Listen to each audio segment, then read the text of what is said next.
Ei, gente, eu dou uma sumida, mas eu sempre volto e hoje eu tô aqui para trazer mais uma resenha de livro. Hoje eu quero falar desse aqui, Pérola na Areia, da autora Tessa Afshar. Ele foi publicado no Brasil pela editora BV Books. Ele tem quase 350 páginas e eu vou contar um pouquinho sobre a história. Aqui na capa mesmo é possível ver a história de Raabe. É importante dizer que esse livro é uma ficção histórica, ou seja, é uma história fictícia, mas inspirada em uma história real, em uma personagem real no caso, né? Que é Raabe. Quem é Raabe?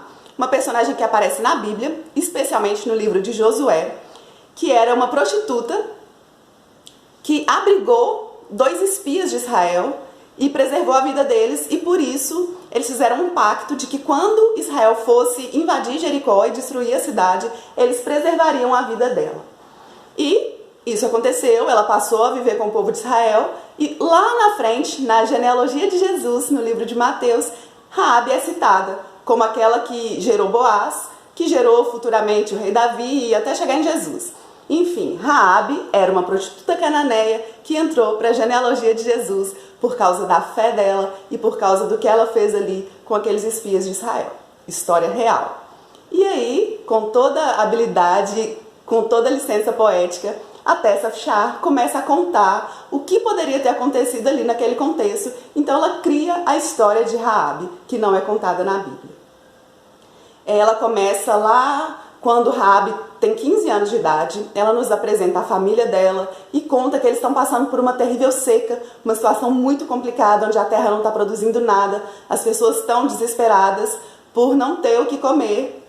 E então, a única solução que o Imri, pai da Raabe, encontra, por mais absurda e repugnante que seja, é que Raabe comece a se prostituir para conseguir sustentar a família.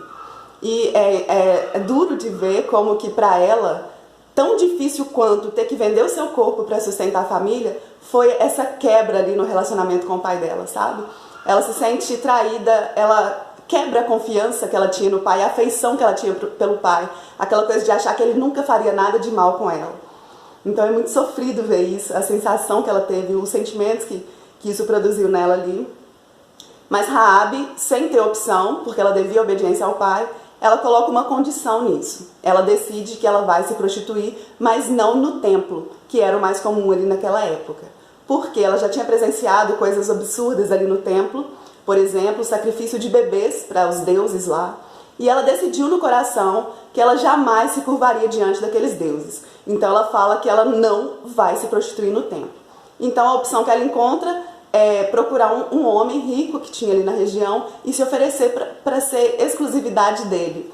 Então ele aceita, ela fica por 3 meses com ele e depois é dispensada, mas com um dinheiro suficiente para sustentar a família pelo resto do ano.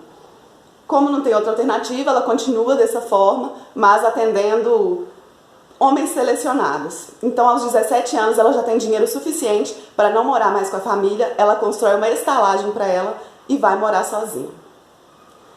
Depois de uns anos, quando ela está com 26 anos já, a estalagem de Raabe é uma das mais luxuosas, mais populares e mais bem localizadas ali em Jericó. E então acontece essa situação que eu já citei dos espias de Israel serem abrigados por ela e fazerem um pacto de que depois vão voltar e resgatá-la. E isso acontece e Raabe passa então a morar no acampamento com o povo de Israel. Isso está contado na Bíblia, mas o que a gente não imagina é o que ela enfrentou ali com toda essa mudança de cultura, de tudo assim na vida dela, tudo que ela conhecia ficou para trás em Jericó e ela passa a enfrentar uma nova vida. E é lindo de ver como que desde que ela ouve falar do povo de Israel e do Deus de Israel, Raabe começa a ter muita curiosidade para conhecê-lo, ela tem muita sede por Deus. E ela fica deslumbrada de conhecer as histórias que são contadas pelo povo de Israel. E ela quer muito esse Deus na vida dela, mas ela teme que ele não a aceite por causa do seu histórico. E a gente vai ver ali na convivência com o povo de Israel que ela é rejeitada, ela é acusada por causa desse histórico, por causa do passado dela. Ninguém consegue ignorar o passado dela, nem ela mesma. Então ela enfrenta muita dificuldade nisso. Mas ela se aproxima de Deus de uma forma muito linda. E quando a gente descobre o motivo do título do livro, É muito emocionante, sabe? Assim, arranca suspiros. Esse livro me fez chorar em alguns momentos, me fez ficar com raiva em outros, me fez suspirar em outros. Assim, é uma história muito bonita mesmo. Foi a minha primeira experiência com a escrita da Tessa Afshar. E eu gostei muito, muito mesmo.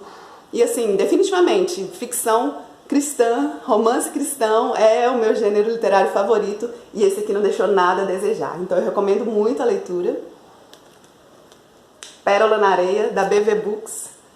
Leitura recomendada. E aí, se você já leu, comenta aqui comigo, curte, compartilha. Outra coisa que eu gostaria muito de pedir, se inscreve aqui no canal que eu tô sempre trazendo coisas novas. É isso.